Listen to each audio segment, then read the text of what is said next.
Ochi Pop. Again, so make sure you like, share, subscribe, hit that bell for notifications, and I'll be monitoring the stream version on other platforms. On YouTube, I had trouble, so this recording, unfortunately, I can't really do much more than that. Now my battery is on my iPad. Wow, this is how much I've been spending time, guys, doing this.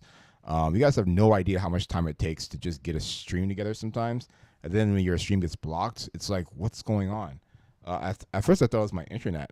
Now I'm realizing potentially it's my the YouTube that's doing it potentially.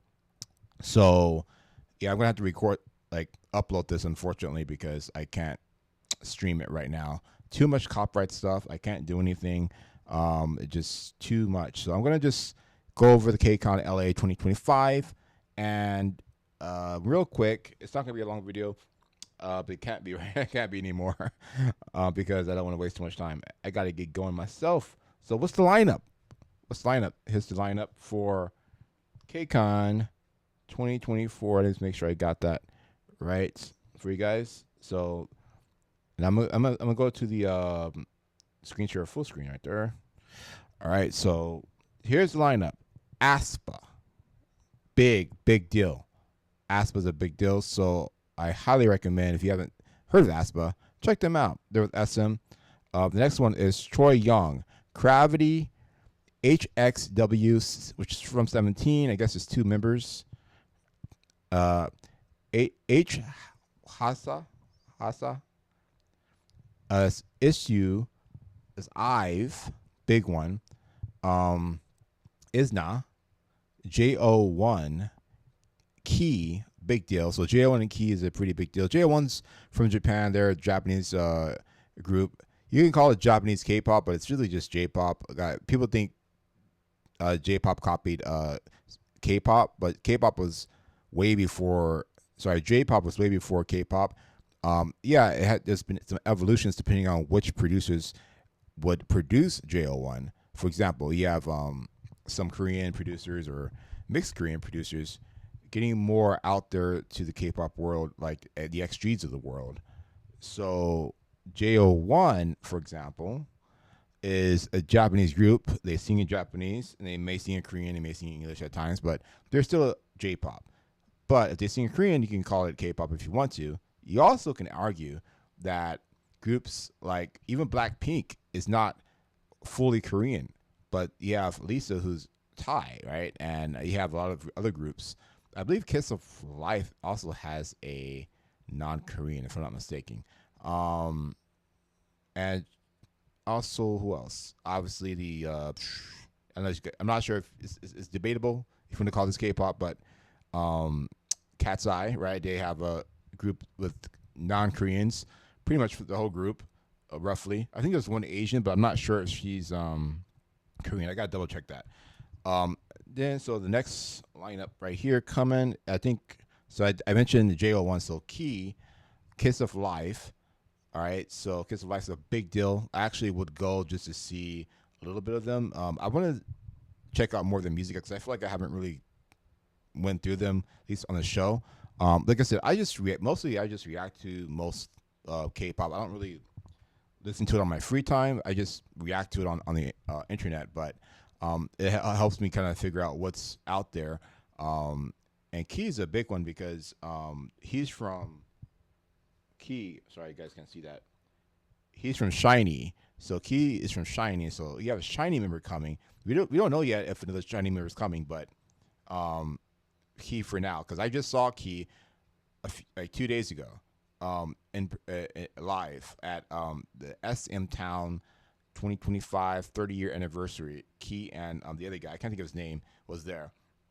So that was a huge deal, guys. That was a huge deal seeing Key and the other guy in person, because I seen their concert from SM Town, actually, video way back in 2011, and they were killing it back then. You think BTS was crazy? Like, you should see Shiny back in the day. Like, they're the BTS before BTS was a BTS, right? And they kind of overlapped when Shiny was at their peak in 2013 with the song. Was it? I feel like I'm getting their song title wrong, so I'm not going to say it. But yeah. So anyway, continuing, we have Kiss of Life. Uh, we have Lee Youngji, right? Continuing, Meowv. I call him. Pretty sure that's correct. Meowv. Monster X. That's a big one. Monster X was a part of Kcon in 2015 when I first went to Kcon, and like I said, I'm not really active in K-pop, but every once in a while I will go. My sister at the time invited me, and I went, and so we usually go together if I'm in a mood. But yeah, Monster X was like around I think Got7, Monster X. They're around that time. They're all new, including Red Velvet. Were also very new then. I think Red Velvet was maybe a year or less old. They're brand new from SM, and he also Got7 was one of those newer groups, along with BTS and the rest. I think Got7 was a little older than BTS. BTS came in 2013.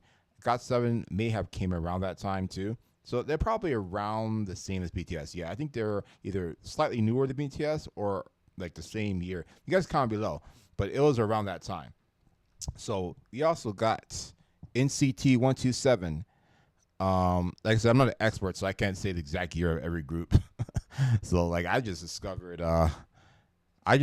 Kata was like way back in 2007, like sometime last year. I kind of realized that, like, oh, I thought they were like maybe 2010, maybe 2009, but 2007 that was like Girls' Generation and Wonder Girls era.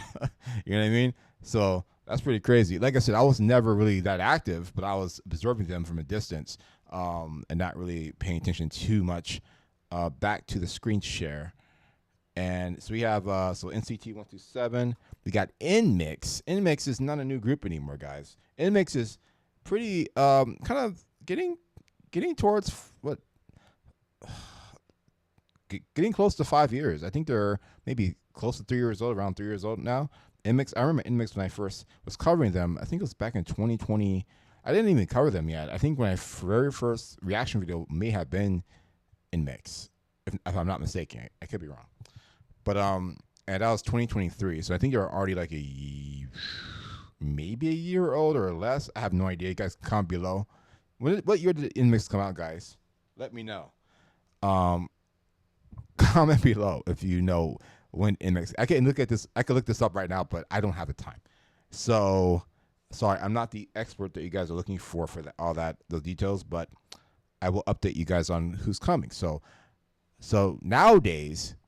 Not nowadays, but nowadays is the group nowadays. So they are coming, and I've never heard of them. So I'm really curious to see what's up with those guys.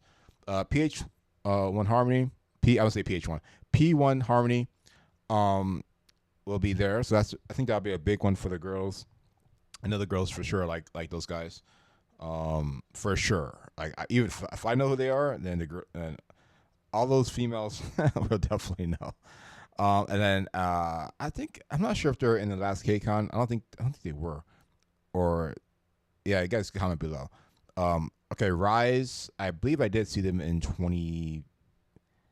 I think they were there when I came in 2023, maybe, but I might be wrong.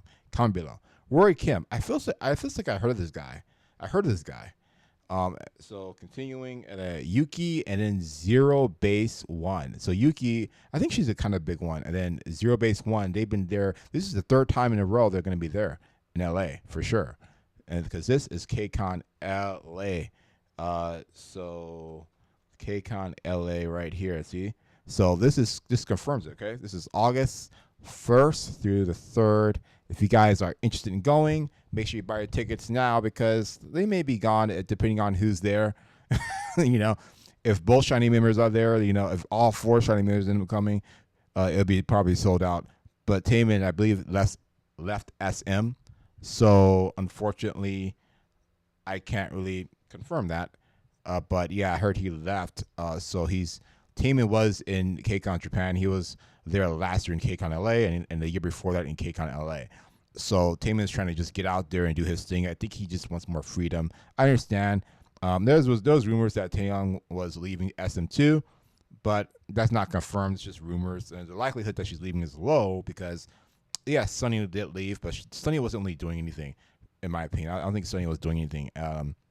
Now the other members, I think they're doing their own thing, probably with SM on some level, but I think the most active is Taeyong, but she has some issues with the concerts, and somebody left, like, they couldn't ship the items for the concert to I think it was Japan, if I'm not mistaken. I could be wrong. And then it was just incompetence, basically. It wasn't, and she had to cancel the concert.